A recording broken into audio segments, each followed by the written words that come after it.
Hello and welcome to Record Sports Hotline Live. My name is Daniel Conn. I'm delighted to be joined by Record Sports Fraser Wilson and Andy Newport. Guys, how are you? Very well, Daniel. Fizzing with anticipation. Well, I don't want to say it's an upgrade on Keith and Scott. That's what a lot of the message boards, a lot of people are saying, Andy. But I don't know. I don't want to start a fight here or anything. But who would Fraz and I be to judge? We'll leave that to you and the listeners to make your mind up. That's the talk of the town. Fraser, we've just seen, or not too long ago, we've just seen Steve Clarke is giving his pre-match press conference. We're only one day away from Scotland's Euro campaign kicking off. There was no real surprises from Steve Clarke. His message was respect everyone but fear no one tomorrow night. Nice and cool. Typical Steve Clarke.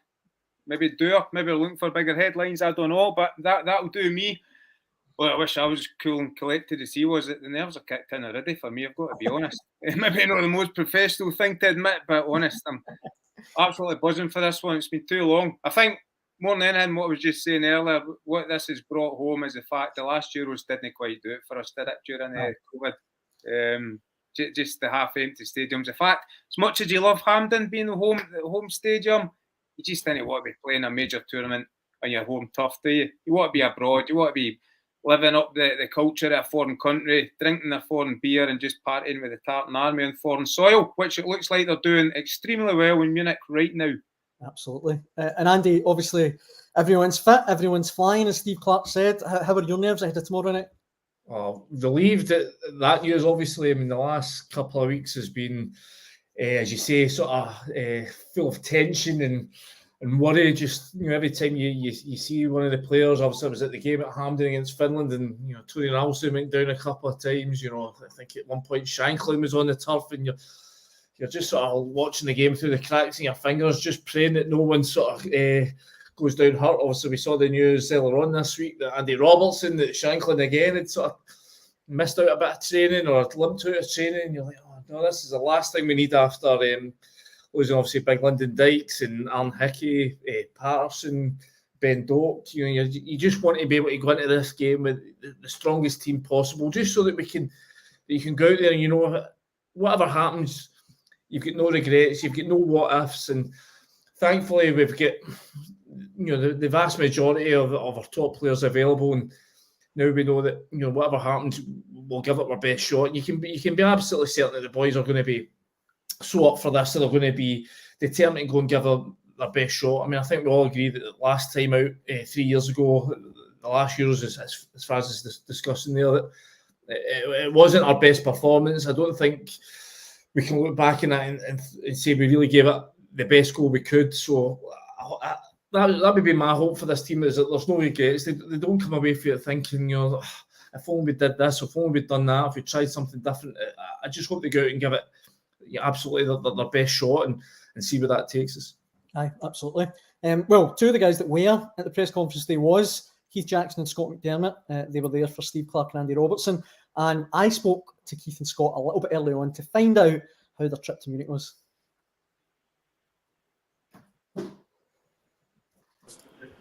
Guys, you're over in Munich, travelling today. I'm sad not to have you on the show tonight, but how's your day been? I'm sad that we're not going to be on the show tonight. And do you know why, Daniel?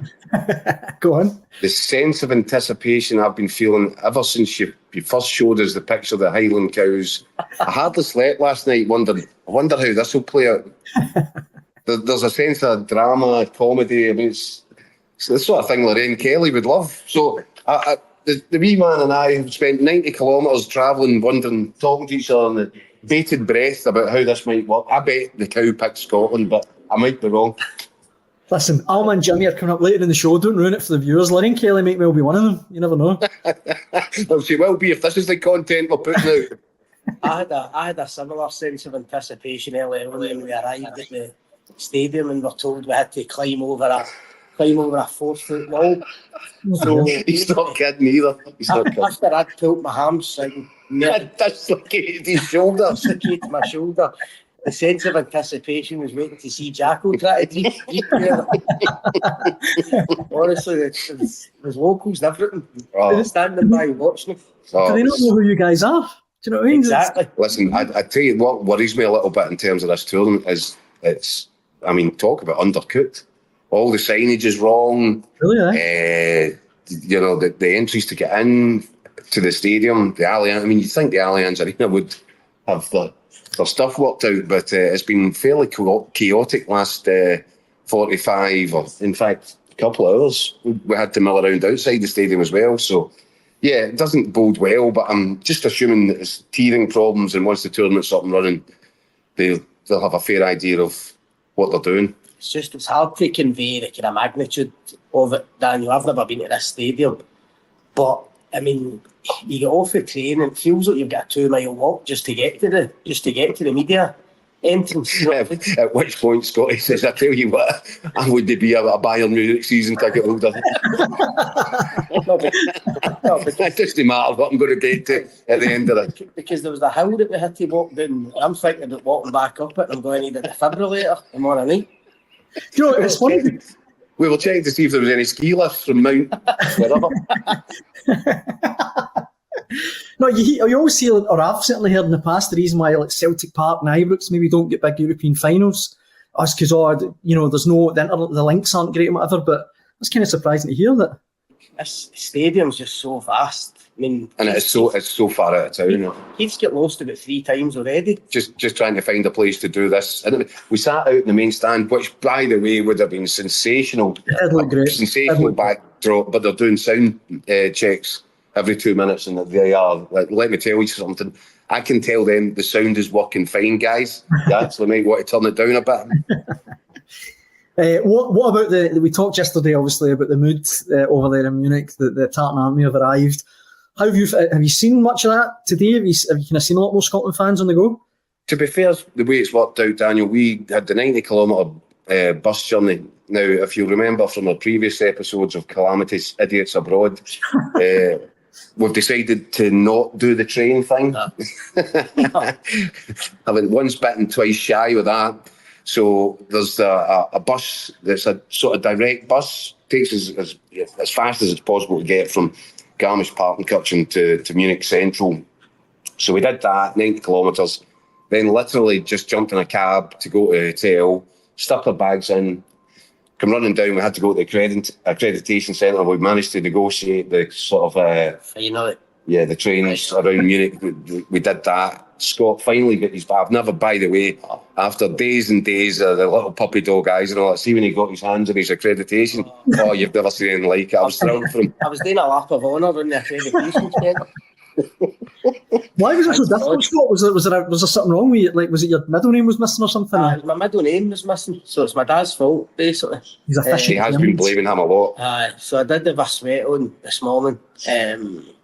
Just that knot in your stomach, you know that way. You're desperate to see this game. So I was worried about any more issues, but thankfully I get through. So the long story being, or the long and short of it, that we didn't really get to spend any time at all in Munich, other than just to stick our bags in the hotel room and then and get the underground. That's your weapon. That was the thing. Just even the short space of time that we were there, it's just there's Tartan Army everywhere. I mean, just everywhere. There was we got an Uber from outside a beer hall, a big outside outdoors arena, and they were just screaming it. And promise we didn't again. No, we didn't. Look, you see, it's not beer o'clock. I believe you. So yeah, I mean, they're just everywhere you look. There's somebody with a kilt and a Scotland top on, and I can only imagine what the actual centre of Munich, Marienplatz is. That's where they all are. I did read the day though the fans over in Munich. I was looking at the prices for a beer with a pint. I think it's €13. €13 for a litre of beer. I'll not get into it with Scottish folk. Apparently, there's also only 25,000 places at the fan zone. So if you've got upwards of 200,000 Scottish guys here and only 25,000 places, well, I'm sure they'll have to be creative. I'm sure they will be. Yeah, I'm sure they will be. So what's your plan for the rest of the night then? But finally into the stadium, and in the next hour or so, Steve Clarke and the players will be arriving. They'll get a chance to look at the pitch, train on it, acclimatise to it, and then Steve Clarke and Andy Robertson will come in and speak to us guys in the media press room. After that, an hour later, it was the Germans' turn to do the same thing. So we'll get Julian Nagelsmann and who's the German player? Ilkay Gundogan. Oh, it's Gundogan. Yeah. So yeah, top level stuff. So that's that. And you know, as I said, I wish that, you know, unfortunately that clashes with Hotline Live's broadcasting. So unfortunately we can't be there, but we'll be downstairs feverishly running around trying to file I don't know how many thousands of words for tomorrow's paper. So basically what really matters is I'm top of the quiz table for another 24 hours, Daniel. Scott, I don't know what to say anything. I don't know what to ruffle those leaves, but it does look that way, aye. So Top of it. No, that can't. There's been a serious inquiry into what happened last night. That was disgraceful. well, we asked Daisy the cow and she chose Scott, I'm afraid. It's one of the things. Well, that sums it up. Just about sums it up. Right, guys, listen, have a brilliant night. I hope it all goes well, and hopefully I'll see you tomorrow on tomorrow's Hotline Live. Cheers, Cheers, Daniel. guys. Cheers, Daniel. There you go. The guys making a guest entrance. Keith as cheery as ever, guys. But we've obviously, it's Hotline Live. We've got plenty of questions from fans as well watching, and I might get stuck into them. Here's one for you. Alex Miller at Loads, a former Scottish players are tipping Scotland to cause a shock. On what basis can anyone argue this? Germany are simply the far better side. Fraser, what do you think? Well, how often do we see shocks in the opening game or the first game of a competition? I mean, I know it wasn't the opening, the World Cup 2 years ago, but Germany lost their opener to Japan, remember? Yep. I don't know, if you're going to get paired with Germany in a group, then you might as well get them out of the way while they're cold. You know, so this is probably the best we could have hoped for in the circumstances. And I've seen it said as many times that, you know, they could get nervy, could get edgy if they don't get an early goal. I thoroughly believe that. I think that the big crowd could start getting a bit edgy too. And then next thing you know, nerves are sweeping through the Germans. So I don't know. I think if Scotland can keep it tight, and we've certainly got the players that can do that. And then crucially these days when we get the ball, keep it. For long spells, then I think we could make it an edgy night for Germany. And like I've gone with, I don't know if we're allowed to give away our predictions in tomorrow's paper, are we? But I've probably given it away there. Anyway, I think we can sneak a wee result. Not saying a win, but I think we can get off to a running start, if not a flyer. So I don't know. Basically, if we're going to have to play Germany in the group, you want to get them in the first game, and that's what we've got. I mean, Andy, Saudi Arabia beat Argentina in the opening game of the last World Cup. Spain lost to Switzerland in the opening game of the 2010 World Cup. Cameroon beat Argentina in 1980. France, Senegal in 2000. Exactly. Plenty of things to take. Listen, just Spain, Scotland in the qualifiers. You know, I mean, I don't think we can all agree Spain are a better team than Scotland over the part. So the fact that, you know, on our day, if we can raise ourselves so we can have a flawless performance, and if the opposition can have a bit of an off day and decisions go our way, then of course that on that basis you can take plenty of hope. So we don't need any negative Normans, as Steve Clarke would say. Listen, this is Christmas Eve. We're all hope and optimism here. Absolutely. Let's just keep a positive vibe. And look, it's Germany, right? The negativity can wait until half time tomorrow night. Things have went south. It's Germany, right? And they've got world-class players, but it's not a classic Germany team. And we've got a great team as well. Yeah, I mean, the thing that reassures me about the Scotland team is you've got, you know, the vast majority of the players are playing at a really good level. The Premier League, you know, it's like Premier League is effectively the NBA of football these days, isn't it? You know, it's like, you know, vast majority of the world's top players play in that league, and we've got guys down there holding their own, you know, at top clubs, winning trophies, you know, playing at the top end, playing for prizes. So, you know, I don't think we're the underdogs. I know we like to be the underdogs, but I don't think, you know, we get guys there that, you know, you're not telling me Andy Robertson, who walks out every week with Liverpool thinking, oh, I need to have this underdog spirit. You know, he goes out every week expecting to dominate teams and to beat teams and have the ball. So, you know, same with McDermott, same with Billy Gilmore, you know, Callum McGregor at Celtic winning trophies week in, week out. So, winning games week in, week out, sorry. So, you know, these guys are used to, you know, to having the ball, to being dominant in games, and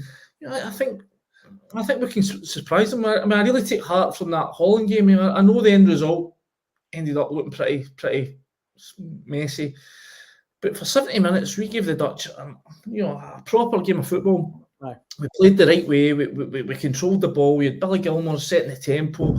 If we'd just been a wee bit more clinical, a couple of chances we got when the score was only 1-0 or before the Dutch get their opener, who knows how it could have turned out. Obviously the result got away from us then when the changes started getting made. It's a friendly, these things can happen, but I've got optimism. I'm a wee bit like Fraz. I tend to think we've got a right cracking chance tomorrow that we could certainly get. I don't think a draw's wildly out of the realms of possibility. I've got and I know results recently haven't been great, but but by the time that the results started going poor, we're playing France, we're playing England, they're friendly games.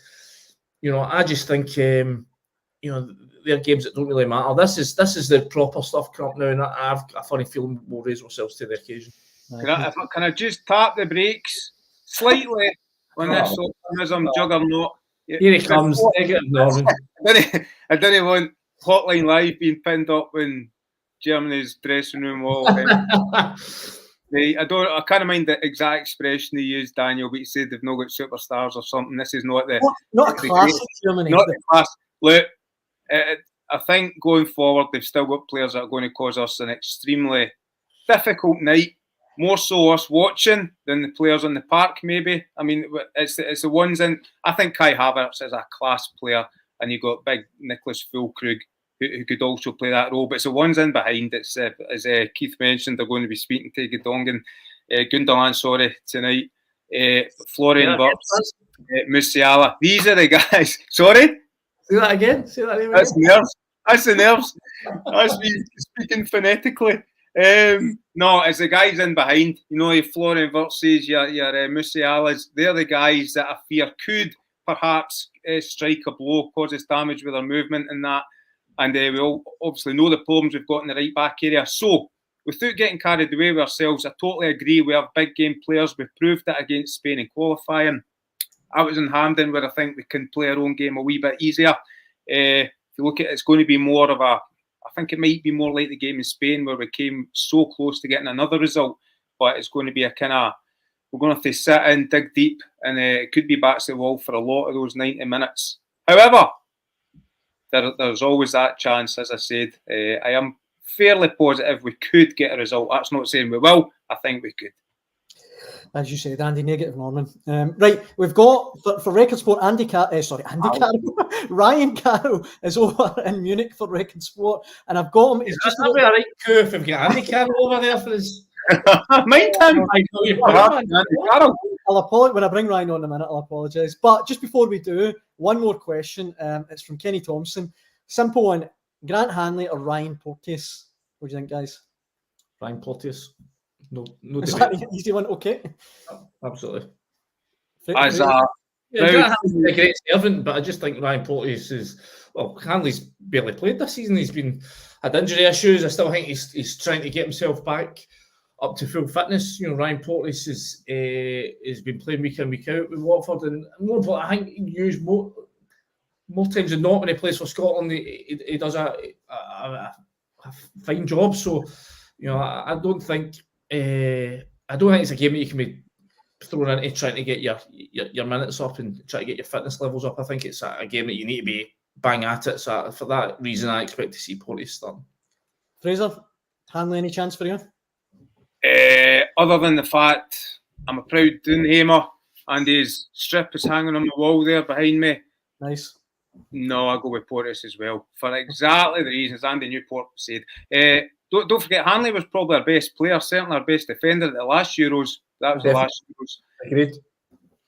Since then, he's not had his problems to see with injury, etc. He's not played enough, and I think Ryan Porteous actually is a very, very good defender for Scotland. I think he's just a very good defender, full stop. It didn't get the credit he deserved at Hibs. I think he's agile, he's athletic, he uses the ball, he's strong. So I don't think for me, it's not even a question, but Steve Clarke might be another matter because he does like Grant Hanley. Aye. Hanley at Wembley in the last Euros was just fantastic. It was. Anyhow, we've now got, and as I say, not Andy Carroll, but Ryan Carroll is live. Even better, Ryan Carroll. He's live in Munich at the minute. How you Ryan, doing? how is it? How's the atmosphere over there? How are things? Oh, it's unbelievable. We had to come out of the Marienplatz there because we wouldn't have been able to hear you. It's hard enough. We've just found a wee corner slightly outside of it, and I can just about hear you. It's bagpipes and supporters drinking, partying, Super John McGinn, everything. So it's absolutely incredible. Can you show us a little bit of it? Can we see a wee bit of the guys in the background? I mean, or anything? I don't know how much you can see, but I've got you on a selfie stick here, balanced on top of a bin, so it's quite a precarious position. But what I'll do before I go, I'll take you over and you can have a look before I go. No worries. So tell us about your trip over. How long have you been over there? A couple of days now. So we arrived on Tuesday night, and it was fairly civilised on Tuesday. And then came out yesterday, and there was Scotland fans milling about, a few on the early steins, let's say. And as the day went on, it started more and more were coming across. But today's been completely different. It's just been absolutely packed. The Marienplatz has been packed with Tartan Army since first thing this morning. It's been a sea of colour, saltires, kilts. The Germans have been here wanting to get pictures with the Scots. It's been an amazing atmosphere. It's just been, and I know, and the sun's out as well, so it's safe to say a few of them are starting to look a bit worse for wear in there. But it has been incredible. What's your plans for tomorrow night? Will you be at the game? Tomorrow night, no. So we're going to be at the fan zone. So we'll leave the sports guys to the sports reporting, and we're going to go to the fan zone, which is where tens of thousands of ticketless Scots are planning on going. So we're hoping to get there early, get a spot, because I don't know if they're going to have enough space for everyone. We're going to need to wait and see what happens. But everyone that we've spoken to that doesn't have tickets says they're heading to the fan zone. So, but there'll also be Germans there, of course. So it should be a fantastic atmosphere. And hopefully they've got space for everyone. And it's been all good natured and it's been all good fun so far, yeah? Oh, absolutely, yeah. It's been great, yeah. As I say, yesterday when it was a bit quieter, you could see there would be a man with a kilt walking past. The Germans would come up and they'd be getting pictures, and then we'd get pictures of the two flags together, and that's been the sort of vibe. But yeah, same again today. It's been brilliant. I'll take you, as I say, to the square, but they've all got their carryouts now, and there's saltires, but there's also kids floating about playing football, and it's all good natured. I know, Ryan, you'll have a big night ahead of you, getting an early night, getting plenty of shut eye ahead of tomorrow. But yeah. So we'll let you go. But maybe if we see down to the square, that would be great. What I'll do, if I lose you, I lose you. But what I'll do is I'll try and take you down to the scene. So we've got our photographer here, Ross, is going to take us down. And I'll just give you a flavour of it. You'll probably begin to hear the bagpipes, hopefully. You want it upright, yeah? Yeah. So there's some police dotted about, but they're just keeping a watchful eye on everything. There's been no trouble or anything like that today. And the sun has been out all day long as well, so it's been perfect for the Tartan Army. The folk just can't believe their luck that they're here at last after all these months of anticipation. But we'll just take you into the square just now where everyone is. I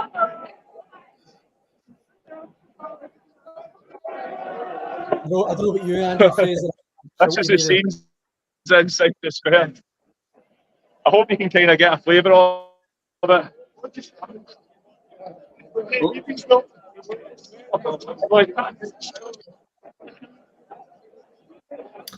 Wow.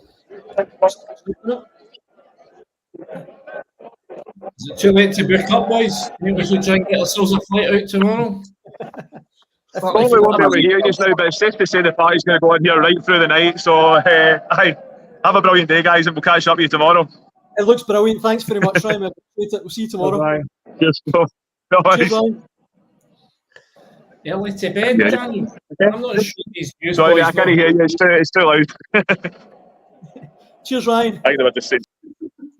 I'm not sure these news boys know how to do European trips. Fraz. That was tongue in cheek, surely. I never believed a word of it. That was a wee joke. Don't worry, guys. That's not how the sports boys do it. At that age, what is it? Ryan is not the only fans, or he's in the fan zone. He's not the only we were going to see from fans in tonight's Hotline Live. We've been out and about in Munich today, speaking to some other fans. I think we can show you a clip of them just now. When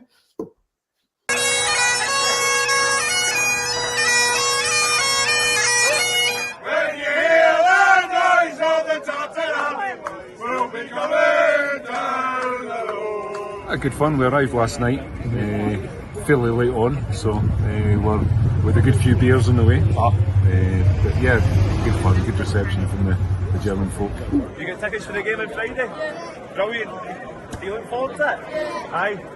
What do you think the score's going to be? 2-0 Scotland. 2-1. 2-1. Who's going to score the winner? Scott McDermott, aye. How do you sum up this atmosphere? It's great. Luckily we made all the flight connections, which is good. Quiet night last night, but ready to go for it today. So where are you going to watch the game tomorrow? We'll just spend the fan zone, or maybe we'll just find a bar. Yeah, and then you get back to Oxford easy enough. Train all night. Brilliant. So you look forward to the match tomorrow, think we've got a chance? Aye. You've always got a chance. What What do you think the score's going to be? I think 1-0. 1-0, aye. Come on, Scotland! What's the score going to be? 2-1 Hibs. 3-1 Scotland. What do you think the score's going to be tomorrow? Scotland? We'll take the goal. Boys of the Tartan Army, boys, we'll be coming down the road. Yeah. They did well to get a wee 1-to-1 exclusive with Steve Clark at the start of that. Did you think that as well? I did think that as well. Surprised to hear he was in the beers last night, but fair play. I did think as well. The Germans are on a good mood just now. But it's 3-1 tomorrow night. John McGinn double, and I don't know, be quite as convivial. I tell you what, some of them have went right early. They're not. I mean, going to have to pace themselves. Still an awful long way to go before kick-off. I'm not sure many of them are going to make the game if they carry on. One guy who is going to make the game, that has made it to Munich, walked all the way from Hamden to Munich. I think it took him something like 42 days. And I think we've got a clip of that now that we can show you of him arriving in Germany. So just sum up your feelings right now in this square. Oh, just incredible. I mean, look at that. This is the stuff that dreams are made of. Coming in here, full support of, my country, and wow, I couldn't ask for a better entrance. What's your plan for the rest of the day? Mate, to get mad yet, obviously. Come on. Mad yet. The interesting thing is he was actually 24 stone when he left. Right, guys. Mick Gannon's looking for diet tips. That should be just walked to Munich. Right. We'll come back. We'll come back before we finish, guys, to Scotland. Obviously, we'll talk about the game tomorrow night a bit more before we finish. But I want to touch on the Hotline Live on some domestic news. There's plenty going on here in Scotland, particularly around Celtic and Rangers. Andy, I'll maybe come to yourself first with Rangers. They're definitely trying to get some business done early. Certainly younger players, but Philip Clement knows what he wants, doesn't he? Absolutely. They've definitely made a point of trying to get some of these deals in early doors. There's a huge month of August coming for this team. I think it's something like 8 or 9 games, maybe 9 games they've got to play in August. And, just given the scale of the rebuild that's required at Ibrox, they know that they need to get the guys into the team, bedded into the squad, getting to know their teammates, getting to know Clement and his style of play. They need to do that rapid. So they've managed to get a couple of new faces signed up already, but I would expect an awful lot more. I just think they're aware of the scale of the rebuild that's required. Obviously, they've lost, I think, obviously 5 players left end of their contracts. There's another couple of boys that have left end of loans, and I wouldn't be surprised at all if some of the guys that are there under contract still make way in the next few weeks. I think Clement's had 8, 9, 10 months now to get a look at this team, work out the characters, work out the qualities in the team, and work out what's needed. And I think you're going to see him try to put his own proper stamp on that over the next few weeks. There's a big job I think Niels Coppin has been basically working flat out for the last few months, and I don't think he'll get any rest until that window closes September the 1st. But there's a huge job required over the next few weeks. What a couple of names. They're obviously, Andy, casting their net far and wide.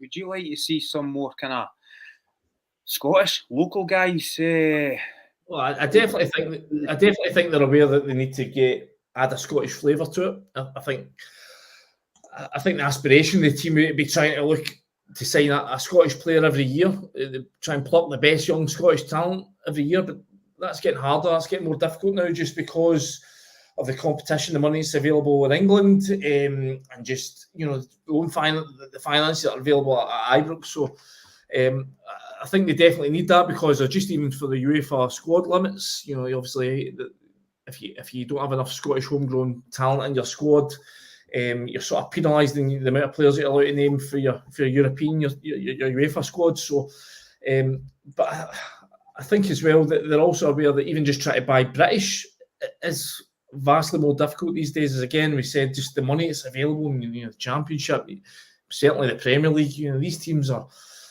can all really outspend Rangers and Celtic to a large degree. So plucking value from down there is difficult. It's not just the transfer fees; it's the wages these guys are coming up on. I mean, if you believe in some of the numbers have been bandied about, what like so John Lundstrom was on when he came up from Sheffield United. I mean, it's absolutely eye-watering, and I think the club will just believe that if they go to some more remote markets, if they can go to South America, if they can go to Scandinavia, if they can Eastern Europe, is a lot of the rumours seem to be emanating from these days, that they'll just get far more bang for their buck. So I think you'll see that will be the way that they go in future. I mean, I think the Brexit regulations has made it slightly easier to bring players in from abroad in terms of the ability to get work permits. I think what that does, though, is it makes it harder to hang on to your best talent, certainly the homegrown talent, because the English clubs, because they find it harder because they've not got the same work permit regulations. Their work permit regulations are slightly tighter than the ones that the Scottish clubs operate under. That they're now seeing the Scottish youngsters and the Scottish teenagers as more appealing. It's certainly easier to get them in. They don't have as much red tape to get through. So you're seeing that as a sort of a balancing act to do. But I think that there's been a lot of work going in at the academy level. Rangers are trying to make sure that they're securing their best young talent and keeping them in the building and offering them a pathway. I think that's a big thing that Cologne going to try and do over the next couple of years is look to have an easier pathway from the academy at the first team to negotiate. We've not seen much recently. I think you'll say maybe Nathan Patterson's the last one to make a real impression at Ibrox. So I think that would be the route they go down the next wee while. We've seen today, Andy, in Record Sport, we've seen the name Nathaniel Ajayi, who I think is a centre half at Lorient. But in the last couple of days, we've seen closer to home Tommy Conway and Connor Barron linked with Rangers as well. I mean, do you see any of those, particularly the Scottish guys? Do you think they could be ones that could come in? Would they make a difference in your eyes to Rangers?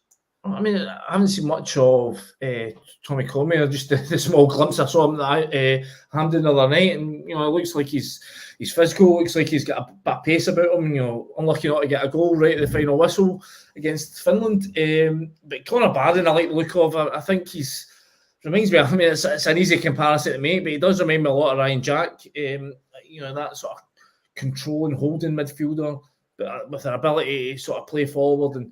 Perhaps more an eye for goal than Ryan Jack probably showed during his time at Ibrox. But that's the sort of player that they need to be doing, because not only does it, again, as I say, it improves their chances of building a squad that allows them to have a bigger squad in Europe, but it weakens one of their opponents in the league. I don't think that's something that Rangers have done enough recently. It's something that I think Celtic have had better success with in recent years. But if you go back down in the sort of generations of Rangers teams, they were always built on a core of guys that they'd sort of plucked from their domestic rivals. I'm thinking the last team under Walter Smith, you had Chris Boyd, you had a Stevie Naismith, you had a Whittaker, a Kevin Thompson, all these guys that they'd managed to steal away from domestic rivals, and while it strengthens them, it also weakens other teams in the league. And I think that's if you're going to have a credible sort of recruitment policy, that has to be part of it. So I would expect to see some more of that, but it's just about making sure that they can get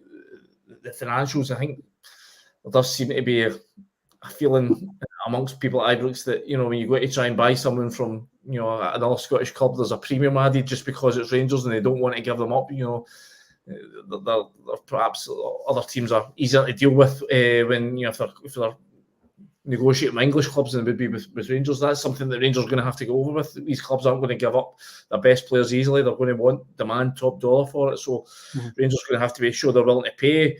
With Conor Barron, it's an interesting one. You know, it's obviously a training compensation involved if he goes to England, but if it goes to Rangers, then it could come down to a tribunal unless they can come to an agreement with Aberdeen. So it'll be interesting to see how that pans out if it indeed does end up moving to Glasgow. And Fraser, in terms of Celtic, there's not been a great deal to talk about, really. The goalkeeper is the big issue. We've seen today there's been a lot of talk about Dubravka. I know, obviously, you're a paid-up member of the goalkeeper union. Is he someone that you think could do a job at Celtic? My membership's expired, actually, just reminded me there. That's the great big Joe Hart-shaped hole, the priority facing Celtic right now, isn't it? That's what needs sorted more than anything at Parkhead. The Dubravka, I mean, it won't go away. He spoke himself today, didn't he, or yesterday? He's over in Germany preparing to play for Slovakia in the Euros. He spoke yesterday and admitted there had been interest for Celtic last summer, which he was aware of. So, I mean, if Brendan Rodgers was interested then, it just makes perfect sense that he'll still be on a list, you know. 35, sort of similar age to Joe Hart when the Englishman came in 3 years ago. Massively experienced, I think 40, 42, 43 caps. Imposing, great shot stopper. Although, always argue if you can't save shots, why you're a professional goalkeeper. But it's proven himself at a top level down in England. So, I mean, I don't know what sort of numbers, what figures would be involved, but he would certainly fit the bill for filling that hole that Joe Hart's left.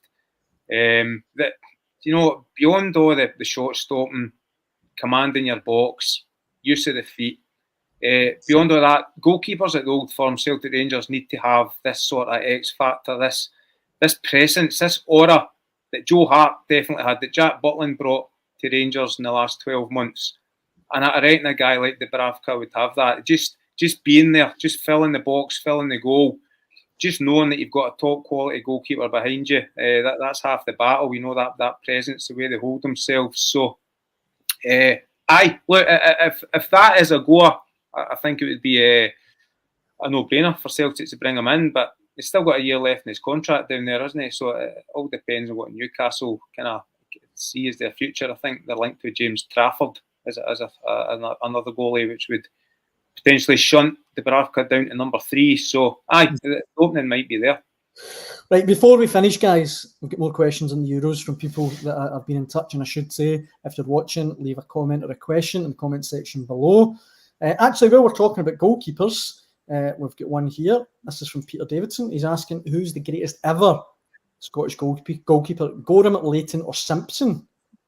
I thought Gordon might have snuck in there, but I don't know what you guys think. Andy, who would you go for? Andy Gorham is the goalkeeper I grew up watching for Scotland. Jim Leighton was always a terrific servant, and then obviously Ronnie Simpson, a Lisbon Lion. You've got to give him his due as well. But I just think in terms of the goalkeeper, I remember making the sort of noticeable eye-catching stops. I would go with Andy Gorham. Fraser, what do you think? In case he's watching, my dad. That's the Scotland cap up the wall behind me. But it won't be. So let's be honest here. See, in our lifetime, gee whiz, I won't bore you with all this, but we've had 5 or 6. We've been absolutely blessed. No wonder I'm a goalie lover.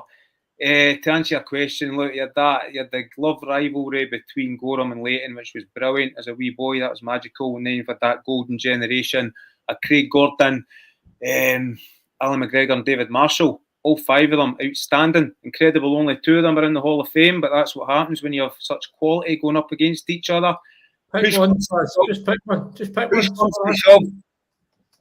Simply for the number of caps and the fact that he was at 3 World Cups, I'm going to say who? I don't know. Jim Leighton. followed very, very closely by Andy Gorham, and then Craig Gordon, the modern day legend. 3 very different goalies, but all of them top bracket. I never saw Ronnie Simpson play, but as you say, Lisbon Lion, legend, so obviously deserves to be up there as well. I thought I was opening a can there by asking Fraser about goalkeepers. Two questions in a row, but there you go. Right, this one from off there. I can go on if you want. Right, James O'Brien. A question for the panel: if you were Sir Steve, what tactical tweak would you make sure to make sure the Germans are in tears? I know we talked a little bit about it earlier, but is there anything to the team, the formation, any last minute changes, or I mean, the team more or less picks itself? We were talking last night. Someone had written in saying, you know, Keith loves Billy Gilmore, but they'd have Ryan Christie in over him. I don't know what you guys think. In terms of my midfield, I would go with Gilmore, McGregor, McTominay, McGinn. Christie, whilst left out of the team, would have a huge role to play off the bench. But my tweak, I think it depends on who you come down to the striker. I think I would be tempted just because I think we need a proper goal threat. And I'm not saying that Shea Adams doesn't, but I just like to look at Shankland as a proper, you know, penalty box number 9. But if you're going to do that, then I think you have to make sure you can get McTominay, McGinn round about him and help sort of take that pressing burden off him and you know, get legs round about him. I think he needs, especially at that level, I think he needs legs round about him just to try and, you know, help him with the hold up play. So that would be my tactical ploy. But I'm not sure that against a Germany team of this that you can afford just to have 2 guys from your midfield sort of breaking free and going a bit gung-ho. So that would be the way I would like to do it. But, you know, Steve Clarke's the Scotland manager for a reason. I'm sure he'll tell me I'm talking rubbish and that you really need to go with a more disciplined approach. I think we all expect to see Shea Adams start, and, you know, if that is the case, then the likes of Christie or a Shankland off the bench could still have an important role to play. But that all comes down to us keeping it tight and making sure that, you know, going into the last stages, we're still in touch, we're still in the game. So hopefully that can be the case, that, you know, we're not sitting here at half time and the game's got away from us. That would be my hope for tomorrow night. Fraser? Mate, I've taken so many dunts that he'd have forgotten what the question was. Can you remind me? Sorry. Actually, we're actually running out of time slightly, right? So I want to get this one in as well. I was starting Ryan Christie. Whatever the question was, I'm starting Ryan Christie for goal threat. Our goals come from midfield, right? I'm throwing Ryan Christie in there. Right, don't know what the question was, sorry. Nice one. Right, how about your France 98 memories? I dog school to go and watch the opening game. Remember dogging double English, it must have been, or something like that. Yeah. A fantastic day, ruined by a very unfortunate OG. We were looking for a famous result against Brazil. What about you, Fraz? You must have been. I was on it. I'm older than you, mate. I was on it, but I was unfortunately on it in my mum and dad's living room. And I do remember recreating, as soon as it happened, what was it? Craig Burley smacked the corner flag when he equalised against Norway, and I recreated it and knocked my mum and dad's flower and vase off the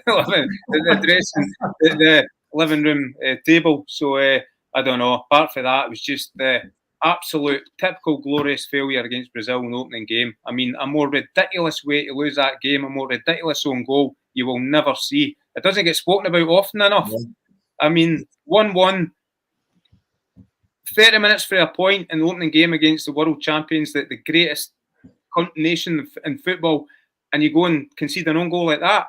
Honestly, just sometimes know that the gods are against you. Typical Scotland, eh? But not tomorrow night. Not tomorrow night. Right, guys, last night on last night's show, we trailed the fact that we have discovered a Highland Cow who we have in good authority is psychic. Alma and her calf, Jimmy, have the ability to predict the results of the European Championships. And we went up to find out who they're tipping for tomorrow night. Hi there guys, it's Angus here, and today we're in Pollock Park where Alma, the Highland Cow, is prepared to predict all of Scotland's Euro 2024 results over in Germany. So what will happen is there is going to be food sitting there on either side. We're going to make sure that it is the same amount. There's no tricks being played here, and hopefully Alma will choose either glory for the Scots or for the Germans. So let's see how she does. So Alma is going to be joined by our 1-month-old calf Jimmy, who has inherited his mum's psychic traits and is buzzing to get involved. So here is Alma and Jimmy predicting Scotland's Euro 2024 group results. Here she comes now, and she's running straight towards Scotland. It looks like Alma sees the Scots making a shock win over the Germans. She did, however, wander over to the German flag afterwards for a quick scran, but she did give the flag a good old dunt for good measure. Wee Jimmy was fast off the mark too, agreeing with Mum that Scotland can do the unthinkable and upset the hosts. So there you have it. Scotland's psychic Highland Cows have predicted that Scotland will be the ones going for glory against Germany. Let us know who you think will come out on top on the opener of Euro 2024. I don't know about you guys, that's put me in a right good mood. Bit of a signing queue there, Daniel. Oh, that's not quite Paul the Octopus, will they? We've had someone written, Chris McCabe's written in saying, I'm sure I've been out with Alma the Cow, she broke my heart. And I think, guys, that is a great way to end today's show. I should say, if you're watching at home, you can obviously leave questions and comments in the comment section. You can email us at hotline@dailyrecord.co.uk to have your say on the Hotline Live. Andy, Fraser, as always, it's an absolute pleasure. Thanks, Daniel. And we'll be back tomorrow night. Thanks for watching.